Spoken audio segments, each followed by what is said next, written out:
ওমরে ফারুক রাদিয়াল্লাহু তাআলা আনহু ডানে ঘুরে বায়ে ঘুরে কাছে আসে না, আবু বকর রাদিয়াল্লাহু তাআলা আনহু ডানে ঘুরে বায়ে ঘুরে কাছে আসে না।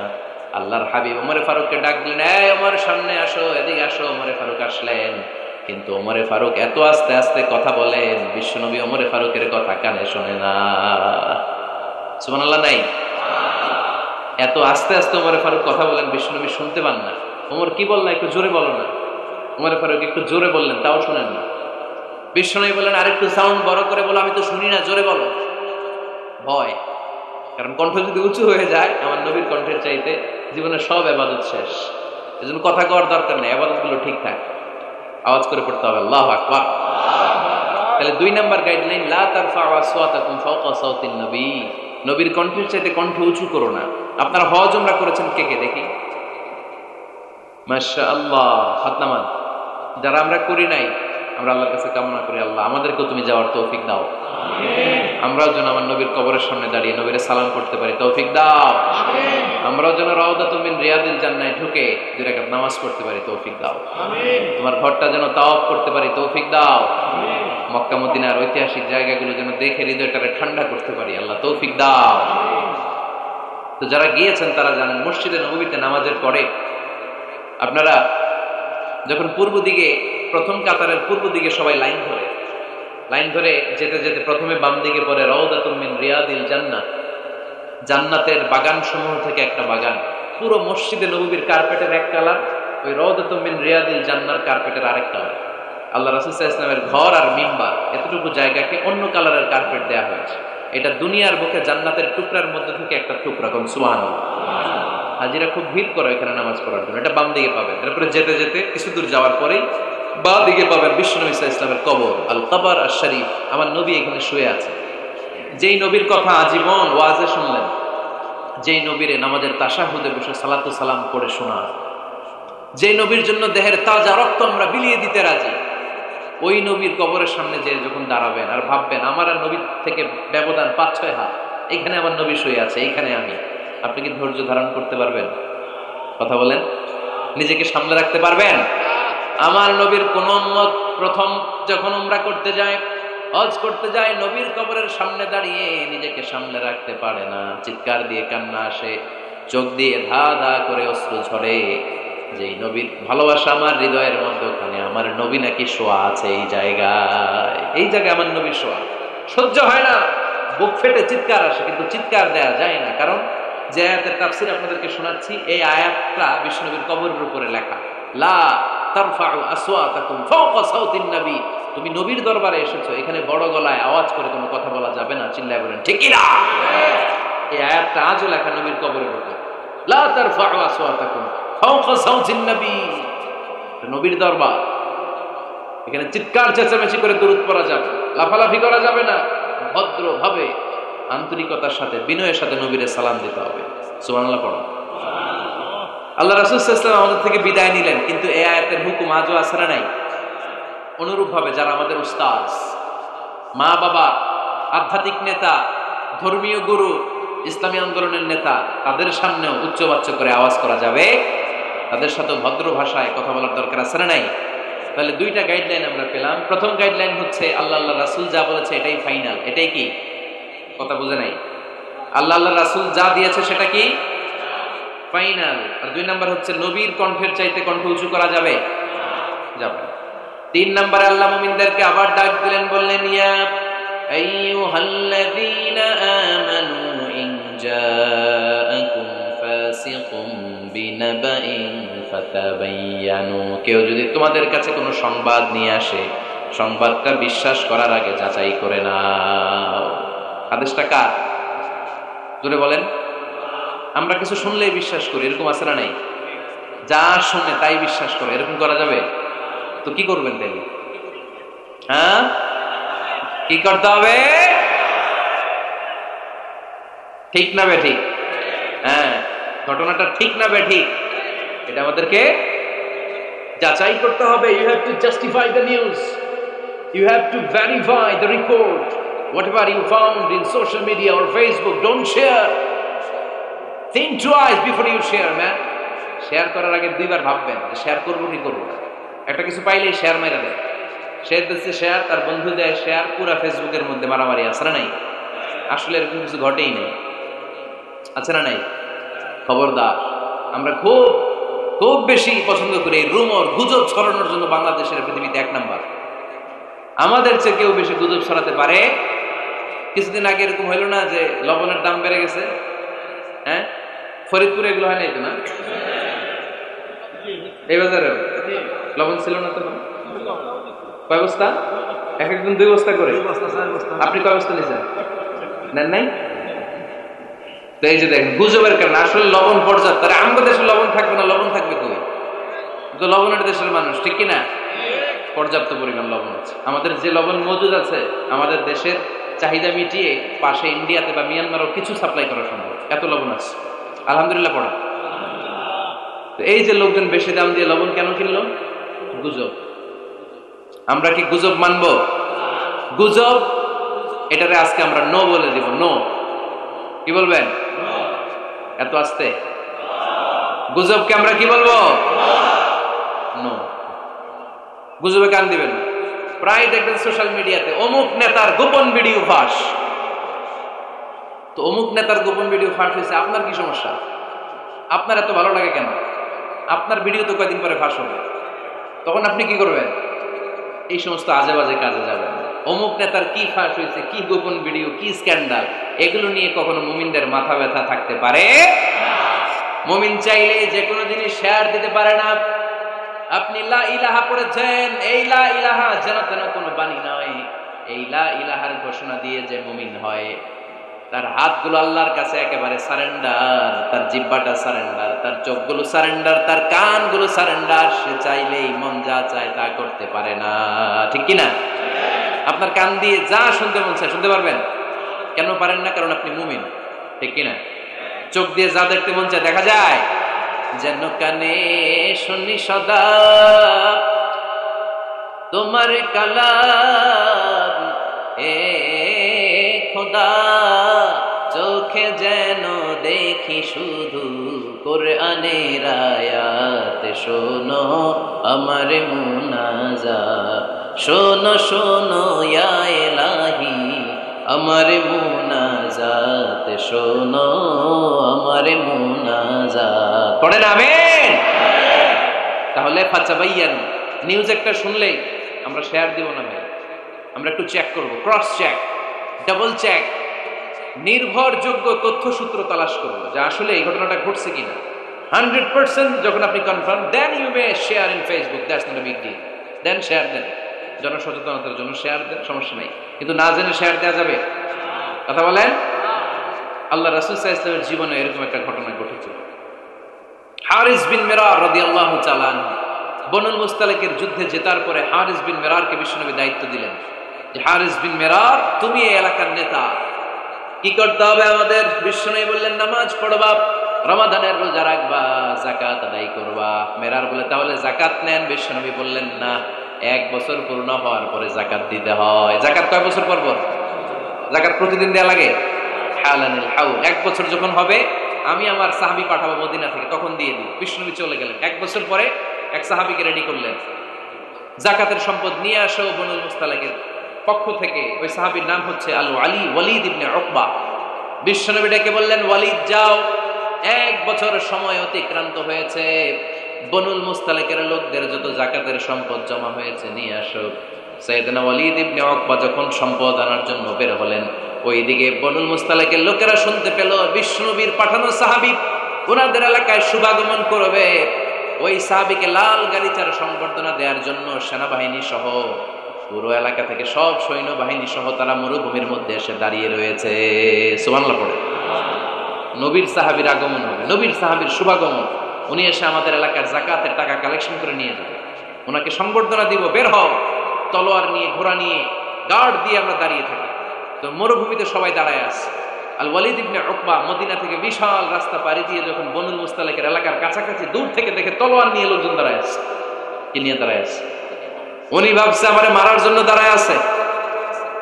উনি মনে মনে ভাবলেন, বিশ্বনবী পাঠালেন যাকাত নেয়ার জন্য, যাকাত পরে নিব, আগে জান সামলাই। কারণ এলাকার লোকেরা সব তলোয়ার নিয়ে সেনাবাহিনী সহ দাঁড়ানো। আসলে কথাটা কি ঠিক? মারার জন্য দাঁড়ায় আছে। কি জন্য? সম্মান দেওয়ার জন্য, ওয়েলকামিং রিসেপশন দেওয়ার জন্য। উনি ভাবলেন আমারে কচু কাটা করবো, এক কাজ করি, ওদিকে না যে অ্যাবাউট টার্ন উল্টা করি। যেই চিন্তা ওই কাজ।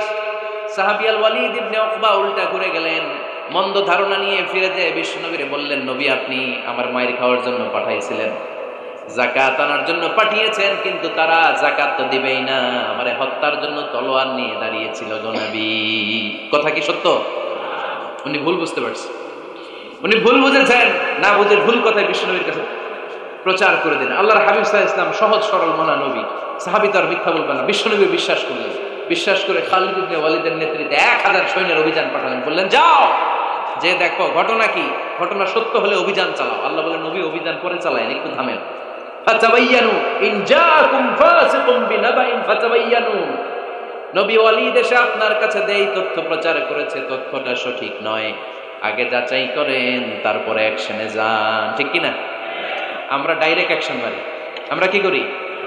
Action action, direct action. সত্য না মিথ্যা ধার ধারি না। আল্লাহ বললেন নবী অভিযান চালাবেন না। ওয়ালিদ যেই কথা আপনারে বলেছে এই কথাটা সত্য নয়। আন তুসিবু কওমান বিজাহালাতিন ফাতুসবিহু আলা মা ফাআলতুম নাদিমিন।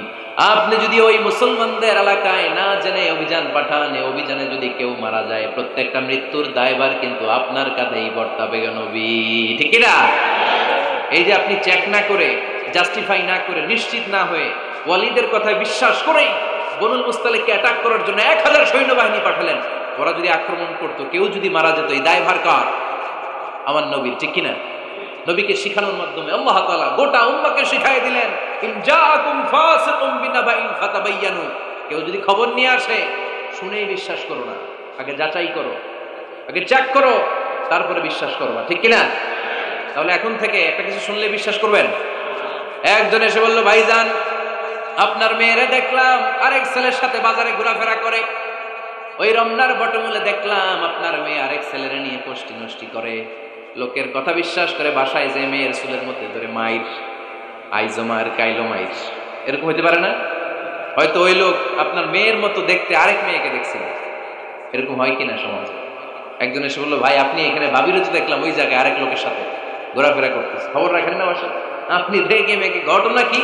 আমার খেয়ে আমার পরে আরেকজনের সাথে, যে এই বাড়িতে যে মায়ের, কোনো কথা নেই। দেখবেন যে ছোট্ট মারামারি থেকে এই ঘটনা অনেক সময় বিচ্ছেদ বা ডিভোর্স পর্যন্ত গড়ায়। ঠিক কিনা? ওই যে শোনা কথায় কান দিয়েছেন, ফাতাবাইয়ুন, আপনি চেক করেন নাই। হয়তো আপনার স্ত্রীর মতো দেখতে, বা আপনার স্ত্রী যে জামা পরে, যে পোশাক পরে, এরকম পোশাক পরে আরেক নারীকে দেখছে, আপনার বউ না এটা। আপনার মেয়ের ব্যাপারে যে তথ্য দিয়েছে এটা সঠিক নয়, সে আপনার মেয়ের মতো আরেকটা মেয়েকে দেখেছে, এসে আপনার কাছে বলে দিছে, আপনি বিশ্বাস করছেন। ভেজাল আছে না নাই? এই ভেজালগুলোকে থামানোর জন্য কোরআনে এই বিধানগুলো নাজিল করেছে কে? তাহলে ফরিদপুরের ভাইয়েরা, 3 নম্বর গাইডলাইন সমাজটাকে সুন্দর রাখার, তথ্য একটা শুনলেই বিশ্বাস করবেন না। সিলে কান নিয়ে গেছে, শুনলেই সিলের পিছনে তো নাকি? কি করবেন? আগে কানে হাত দিয়ে একটু দেখবো কান দুইটা আছে না নাই, তারপরে চিলের পিছনে দৌড়াবে। তাহলে এখন থেকে আমরা তথ্য একটা শুনলে বিশ্বাস করব। তাহলে কি করবেন? বলতে হবে কি করবেন? যাচাই বাছাই, জাস্টিফিকেশন অফ দ্য নিউজ। কোন নিউজ জাস্টিফিকেশন ছাড়া আমরা প্রচার করব, বিশ্বাস করব, শেয়ার করব না। 4 নম্বরে আল্লাহ বললেন, ইয়া আইয়ুহাল্লাযীনা আমানু লা ইয়াসখার কওমুম মিন কওম। ওহে আমার ঈমানদার বান্দারা শোনো শোনো, খবরদার কখনো কোনো মুমিন বান্দারে ঠাট্টা করো না, অবজ্ঞা করো না, ঠাট্টা করো না। তার মনে কষ্ট হয় এমন কোনো কথা তারে বলো না। Never scoff of anybody. কাউকে নিয়ে ঠাট্টা করবে না। তার দেহ নিয়ে, তার আকৃতি নিয়ে, তার বংশ নিয়ে। এক লোকের বাবা ছিল চোর, কিন্তু তার ছেলে অনেক ভালো। আপনি কি তারা বলতে পারবেন তুই চোরের ঘরের চোর? বলতে পারবেন? চুরি করছে বাবা, ওর কি দোষ? কথা বলেন। এগুলো কবিরা গুনাহ। আওয়াজ করে বলেন তো কি গুনাহ? কবিরা গুনাহ। কারো আকৃতি নিয়ে, আমার ফরিদপুরের কলিজার টুকরা যুবক ভাইরা, কারো আকৃতি নিয়ে কখনো অবজ্ঞা করবে না, তুচ্ছ জ্ঞান করবে না। এটা কবিরা গুনাহ, এটা আল্লাহ খুব অপছন্দ করেন। এর কারণ আকৃতিটা আমাদের হাতে নাই। আমাদের কারো নাক লম্বা, কারো খাটো, আমরা কেউ কালো, কেউ সাদা, আমরা কেউ স্মার্ট, কেউ অন্যরকম। তো এই যে আমাদের এক এক ধরনের আকৃতি, এটা কি আমি বানাইছি? আপনি বানাইছেন? দিছে কে? এই জন্য কারো দেহের গঠন নিয়ে যদি আপনি অবজ্ঞা করেন, এটা প্রক্ষান্তরে আপনি স্রষ্টাকে নিয়ে অবজ্ঞা করুন। কারো দেহের আকৃতি নিয়ে যদি আপনি তুচ্ছ করেন, তাকে তুচ্ছ করেননি, আমার রবকে আপনি তুচ্ছ করেছেন। চিল্লায় বলেন ঠিক কিনা? খবরদার, তুই কালু, তুই লম্বু, তুই মোটু, তুই কানা, তুই রোহিঙ্গা, আছে না নাই? ইদানিং এটা খুব চলে। এই রোহিঙ্গা নামটা আছে না, ফরিদপুরে এগুলো ঢুকে নাই না? আমাদের ওইদিকে দেখি কি অবস্থা, কারোর সাথে কেউ লাগলে তুই রোহিঙ্গা। কি আশ্চর্য, এই গালি কবে আসলো? হ্যাঁ, অনেক ধরনের গালি। ঢাকায় আরেকটা চলে ফৈন্নির ভূত, কি বলে? এই এগুলো আগে শুনি নাই আমরা, রিসেন্ট এগুলো বলা শুরু করছে, ফৈন্নির ভূত, রোহিঙ্গা। না, এগুলো বলে আপনি কাউকে অবজ্ঞা করতে পারবেন? পারবেন না। খবরদার, এটা কবিরা গুনাহ, এটা ছোট গুনাহ মনে করবেন না। কারণ আকৃতি নিয়ে তুচ্ছ করা যায় না, কারণ আকৃতি দান করেছে কে? ওয়াল্লাযী ইউসাউবিরুকুম ফিল আরহামি কাইফা ইয়াশা লা ইলাহা ইল্লা হুয়াল আজিজুল হাকীম। তিনি এমন সত্তা যিনি তোমাদের চেহারার অবয়ব দিয়েছেন, তোমাদের আকৃতি দান করেছেন তখন যখন তোমরা মায়ের পেটের ভেতরে ছোট্ট জোকের মতো ছিলা। মায়ের পেটের ভেতরে আমরা যখন সবাই এত ছোট্ট, তখনই আমাদের চেহারার আকৃতি দিয়েছে কে?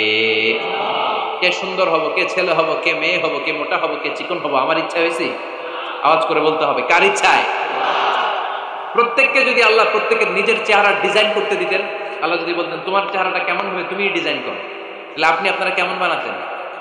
হ্যাঁ বলেন, ফরিদপুরের ভাইরা বলেন, সুন্দর করে বানাতেন তাই না? সবচাইতে স্মার্ট, সবচেয়ে সুন্দর করে আমি আমার চেহারাটা বানাতাম যদি আমাকে ডিজাইন করার সুযোগ দেওয়া হতো। কিন্তু এই সুযোগ তো আল্লাহ দেন নাই। ডিজাইন স্বয়ং করে দিয়েছেন কে? কোন নারীকে যদি আল্লাহ বলতে, এই নারীরা তোমাদের চেহারা কার কেমন লাগবে তোমরা বানাও, প্রত্যেক নারী কি করতো? বিশ্ব সুন্দরী করে নিজেকে বানাতো। খুদ ধরার মতো কোনো জায়গা সে নিজের জন্য রাখতো না, ঠিক কিনা? কিন্তু এটা আল্লাহ দেন নাই। এই আকৃতিটা আমাদেরকে সরাসরি দান করেছেন কে? খবরদার, আমাদের অনেকে বিকলাঙ্গ, আমাদের অনেকের হাত ছোট, পা বড়, দেখতে মোটা, কেউ চিকন, কেউ কালো। খবরদার, কারণ আকৃতি নিয়ে কখনো কোন অবজ্ঞার সুরে, ঠাট্টার সুরে কোনো কথা আমরা বলবো না। রাজি আছেন? সবাই রাজি আছেন? আল্লাহ রাসূল সাল্লাল্লাহু আলাইহি ওয়াসাল্লামের এক সাহাবী ছিল নাম ইবনে মাসউদ রাদিয়াল্লাহু তাআলা আনহু। ওনার পায়ের নলা ছিল খুব চিকন, অস্বাভাবিক চিকন, স্বাভাবিক না। তো উনিও এটা ঢেকে রাখতেন, দেখাতেন না কাউকে। একদিন উনি খেজুর পাড়ার জন্য খেজুর গাছে উঠলেন। খেজুর গাছে ওঠার পরে নিচ থেকে সাহাবারা পায়ের চিকন নলা দেখে ফেলছে। দেখে সবাই হাসি, সবাই হেসে কুটি কুটি। বিশ্বনবী বললেন, হেসো না, খবরদার, আমার ইবনে মাসউদের পায়ের চিকন নলা দেখে হেসো না। আমার ইবনে মাসউদের এই পায়ের চিকন নলা যদি মিজানের পাল্লায় উঠিয়ে দেয়া হয়, কিয়ামতের দিন উহুদ পাহাড়ের চেয়েও ভারী হয়ে যাবে। খবরদার, আমার ইবনে মাসউদকে আমার আল্লাহ অনেক পছন্দ করে, তার পা চিকন দেখে তাকে তুচ্ছ করো না। আল্লাহর হাবিব সাল্লাল্লাহু আলাইহি ওয়াসাল্লামের 11 জন স্ত্রীর মধ্যে থেকে একজন স্ত্রী ছিলেন একজন স্থূল আকৃতি, অবিসিটি ছিল, একটু মোটা। ওনার নাম ছিল সাফিয়া রাদিয়াল্লাহু তাআলা আনহা। তা আম্মা জান আয়েশার সাথে একবার সাফিয়ার ঝগড়া। নবীদের বউদের মাঝে মাঝে মাঝে ঝগড়া হতো, তবে সেটা হতো মধুর ঝগড়া। সুবহানাল্লাহ পড়েন। আম্মা জান আয়েশা রাদিয়াল্লাহু তাআলা আনহার বাসায় একদিন বিশ্বনবী বসা ছিলেন, আর একজন স্ত্রী, বিশ্বনবীর আরেকজন স্ত্রী রান্না করে কিছু খাবার আম্মা জান আয়েশার ঘরে পাঠিয়েছেন। এক দাসী দিয়ে বলল, যাও এটা আয়েশার ঘরে দিয়ে আসো, কারণ নবী আয়েশার ঘরে। আম্মা জান আয়েশা রাদিয়াল্লাহু তাআলা আনহা বলেন, এগুলো কি? ওই দাসী বলে, তরকারি। কে দিছে? অমুক স্ত্রী। কেন দিয়েছে? আমি কি রান্না করতে পারি না? তোমরা রান্না তোমরা খাও। এই কথা বলে পাতিল শহুরায় মারছে চেহারা। এর কারণ ওনারা মানুষ ছিলেন, মানবীয় ব্যাপারগুলো ওনাদের মধ্যেও কাজ করত। আবার এক স্ত্রী ঝোল দিয়ে রান্না করে কিছু খাবার নিয়ে এসেছে। আম্মা জান আয়েশা রেগে মেগে ওই ঝোল নিয়ে ওই স্ত্রীর গালের মধ্যে মেখে দিয়েছেন। বিশ্বনবীর আরেক বউয়ের গালের মধ্যে ওই ঝোল লাগাই দিচ্ছে। এবার ওই স্ত্রী বিশ্বনবীর কাছে যে বলে, ইয়া রাসূলুল্লাহ, দেখেন আয়েশারে আপনি বেশি আদর করেন তো, দেখেন কি করে আমাদের সাথে। এই যে আমাদের গালের মধ্যে ঝোল মাখাই একবার মেকআপ বানাইছে। বিষ্ণু সাল্লাল্লাহু আলাইহি ওয়াসাল্লাম বললেন, তাই? আয়েশাকে ডাক। আম্মা জান আয়েশা রাদিয়াল্লাহু তাআলা আনহা আসলেন। আল্লাহ রাসূল সাল্লাল্লাহু আলাইহি ওয়াসাল্লাম বললেন, তুমি কি আমার এই স্ত্রীর সাথে এমন আচরণ করেছো? আম্মা জান আয়েশা বললেন, করেছি। কেন?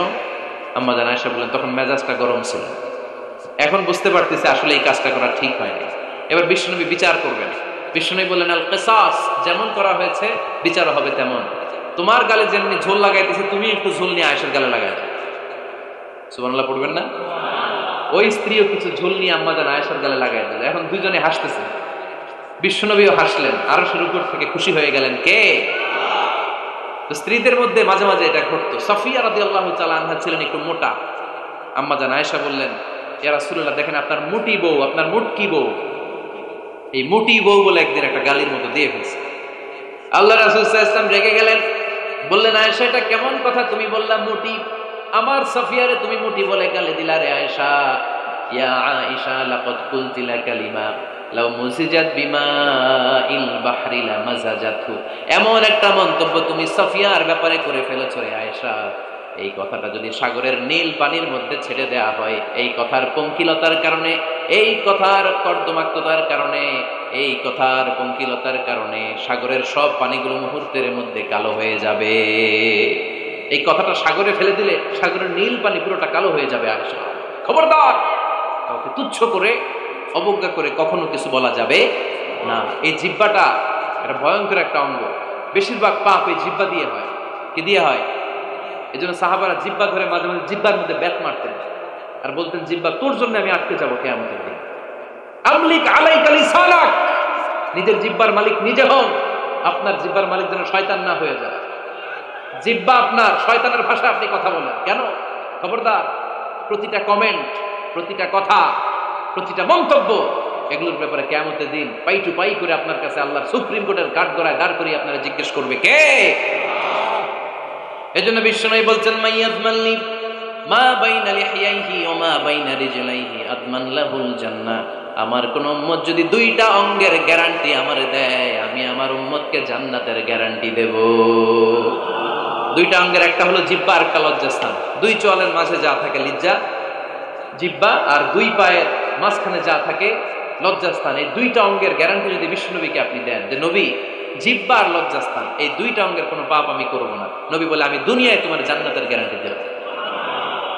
এই জন্য জিহ্বাটারে সামলান, যা মনে চাই বললেন। খবর আছে না নাই? খবর আছে। মা ইয়ালফিযু মিন কাওলিন ইল্লা লাদাইহি রাকীবুন আতীদ, যা মুখ দিয়ে বের হয় লিখে রাখার জন্য দুইজন ফেরেশতা রেডি করে রেখেছে কে? চিল্লায় বলেন। যতদিন আমরা বেঁচে থাকবো ততদিন থাকবে আমাদের কাঁধে, আমরা মরে যাবো এই ফেরেশতারা উড়াল দিবে, ঠিক কিনা? দুই কান্দে জি ছিল যে তোমার দুইজনা পাহারা, তোমারে একলা থইয়া পালাইছে তাহারা, তোমার আট কুঠুরি নয় দরজা বন্ধ এবার হলো রে হলো, মুখে আল্লাহ রসুল সবে বলো, ও মুখে আল্লাহ রসুল সবে বলো, দুয়ারে আইসাছে পালকি নাই হরি গাও তোলো রে তোলো, মুখে আল্লাহ রসুল সবে বলো, ঠিক কিনা? এজন্য সাবধান। আমলিক আলাইকা লিসানাক, নিজের জিহ্বার মালিক নিজে হন। মন যা চায় মুমিন তখন ইচ্ছা মতো মন মতো কোনো মন্তব্য ছুটতে পারে না। বিশ্বাসী বলে যদি নিজেকে দাবি করে, নিজের জিহ্বার মালিক নিজে থাকার দরকার আছে না নাই? তাহলে 4 নম্বরে আল্লাহ বললেন, লা ইয়াসখার কওমুন মিন কওম, কেউ কাউরে ঠাট্টা করবো না আমরা, অবজ্ঞার সুরে কোনোদিন কাউরে কোনো কথা বলবো না। রাজি আছেন? সবাই রাজি? কষ্ট হচ্ছে? হ্যাঁ, আরো কিছু সময় চলবে? চলবে। তাকবীর পড়েন তো, লিল্লাহে তাকবীর।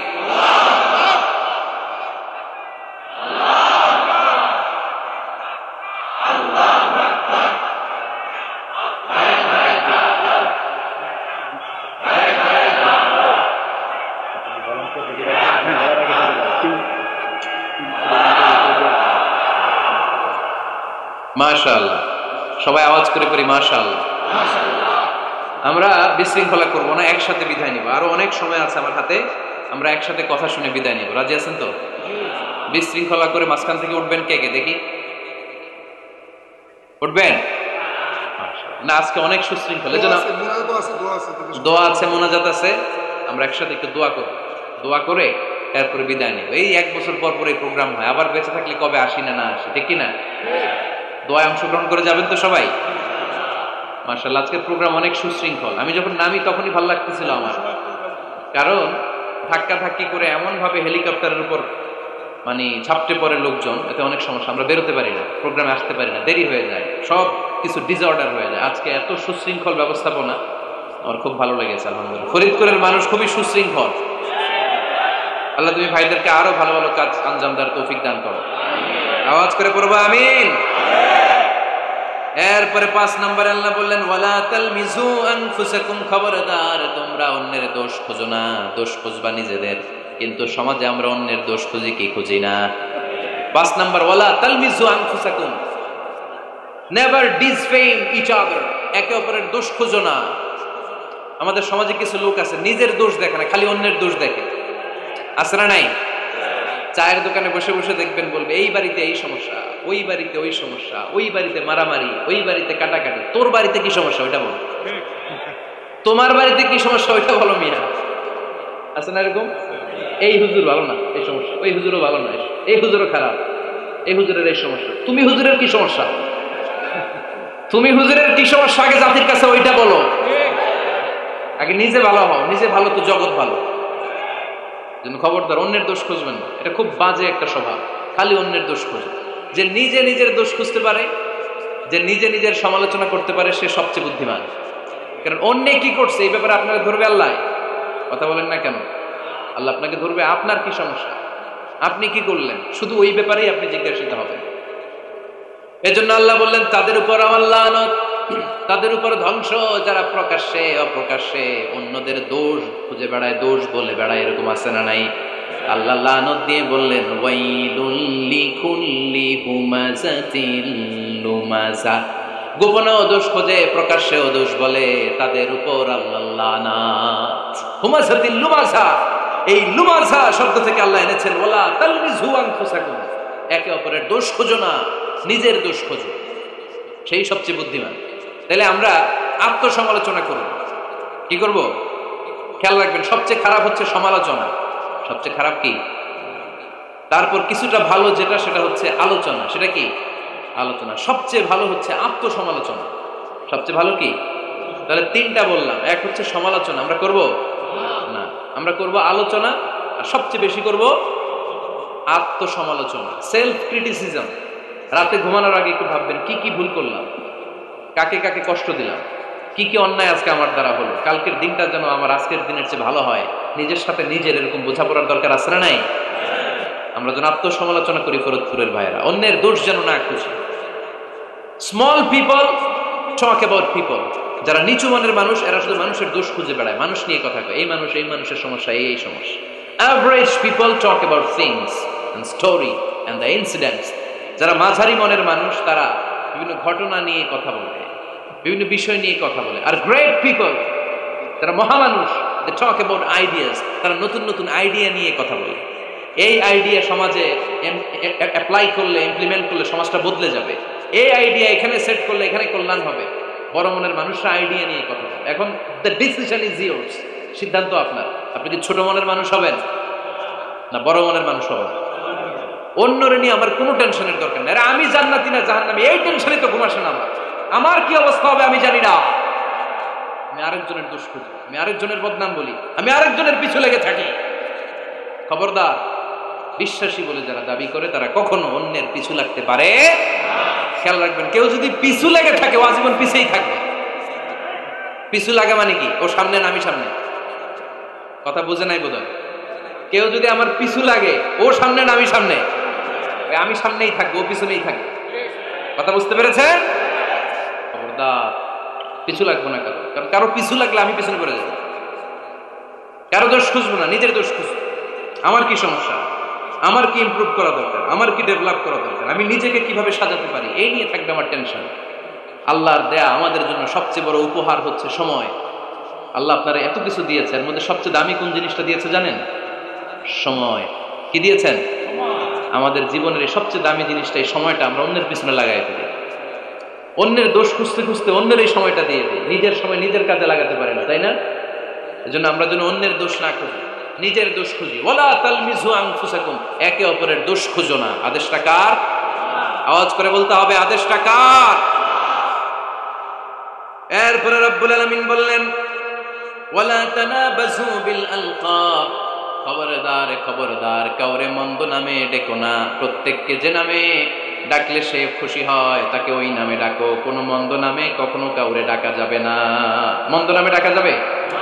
সম্মানিত ভাইরা, কাউরে মন্দ নামে ডাকবেন? তার যেই নাম ওই নামে ডাকবেন। যে নামে সে নিজেকে ডাকলে পছন্দ করে তাকে ওই নামে ডাকবেন। মন্দ নামে কাউরে ডাকা যাবে না। এটা কবিরা গুনাহ। এটা কি গুনাহ? কবিরা গুনাহ। কারণ প্রত্যেকের নামটা প্রত্যেকের কাছে খুব প্রিয়, খুব আপন, খুব যত্নের, তাই না? ভাই আপনার নাম কি? উজ্জ্বল হোসেন। উজ্জ্বল নামে আরো মানুষ এই গ্রামে আছে না নাই?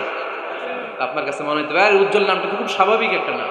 উজ্জ্বল, কত উজ্জ্বল আছে এলাকায়, আপনার কাছে এরকমই লাগে, কত উজ্জ্বল। কিন্তু ওনার কাছে উজ্জ্বল নামটা এরকম না। ওনার কাছে উজ্জ্বল নামটা স্পেশাল। উজ্জ্বল নামটা কি? স্পেশাল। কারণ এই নামে তাকে সবাই ডাকে। এই নামটা তার কাছে খুব আদরের, খুব যত্নের। হুজুর আপনার নাম কি? সুলাইমান ফারুকি। আপনার কাছে মনে হতে পারে আরে কত সুলাইমান তো জীবনে দেখছি, কত সুলাইমান আছে বাংলাদেশে, 10,000 সুলাইমান আছে না নাই? আছে। তো আপনার কাছে এরকম মনে হয়, কিন্তু ভাইজানের কাছে কি এরকম মনে হয়? ভাইজানের কাছে সুলাইমানটা খুব দরদের, খুব প্রিয়, খুব আদরের। কারণ এই নামে ভাইজানকে সবাই চিনে, ঠিক কিনা? আমার নাম মিজান। আপনার কাছে মনে হতে পারে আরে এই নামের কত লোক আছে বাংলাদেশ, আছে না? কিন্তু আমার কাছে এই নামটা খুব দরদের। কারণ আমার এই মিজান বললে আমি বলি কি, আরেকজনে ডাকলে আমি তাকাই, ঠিক কিনা? ভাবছি আমারে ডাকছে, কারণ এই নামটার প্রতি আমার একটা দুর্বলতা কাজ করে। এটা আমার পরিচয় বহন করে প্রত্যেকের কাছে। প্রত্যেকের নামটা এমন। এজন্য কারো নাম যখন নেবেন সুন্দরভাবে নেবেন। প্রত্যেকের নামকে পছন্দ করে। তার প্রমাণ, কেউ কাগজ কলম পাইলেই দেখবেন নিজের নাম লেখে, সিগনেচার মারে, আছে না নাই? বিশেষ করে সাগরে ঘুরতে গেলে বালুর মধ্যে প্রত্যেকের নাম লেখে দেখবেন। দেখছেন? কক্সবাজারে ঘুরতে গেছেন কারা কারা দেখি? ওরে ফরিদপুর লোক ঘুরতে যায় তো দেখি অনেক। আচ্ছা, দেখবেন আমি অনেককে দেখেছি সাগর পাড়ে বালুর তীরে বালু পেলেই প্রত্যেকে নিজের নামটা লেখে, লেখে আবার লাভ চিহ্ন দেয়। আমরা বড় করে একটা কি দেয়, লাভ মানে কি? তার মানে আমার নামটারে আমি ভালোবাসি। প্রত্যেকের নামটারে বড্ড ভালোবাসি। এজন্য কখনো এই রোহিঙ্গা, ফইন্নিরপুর এগুলো বলবে না। যার যেই নাম ওই নামটা সুন্দর করে ডাকবেন। আল্লাহ বললেন ওয়ালা তানাবাযু বিল আলকাব, মন্দ নামে কখনো কাউকে ডেকো না, সুন্দর নামে ডাকো। নামের বিকৃতি কবিরা গুনাহ। আমরা আমাদের দেশে এটা করি। কত সুন্দর নাম বাবা মা রেখেছে, আবু বকর, ওরা ডাকে বকইরা।